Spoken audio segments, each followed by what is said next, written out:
এক পাগলের হাতে বই দেখে ডাক্তার পাগলকে জিজ্ঞেস করলো, তোমার হাতে এটা কিসের বই?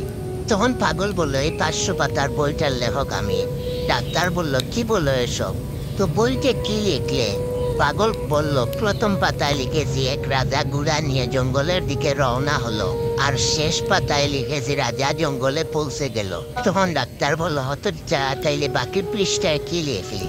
তখন পাগল বলল, বাকি পৃষ্ঠায় লিখেছি বুড়া চলেছে ঠিক ঠিক ঠিক ঠিক ঠিক ঠিক ঠিক ঠিক করে। তখন ডাক্তার বললেন, ওরে হতবাগা, তোর এই বই পড়বে কে? তখন পাগল বলল, আমি এটা টিকটকে আপলোড করব। সেখানে অনেক পাগল আছে।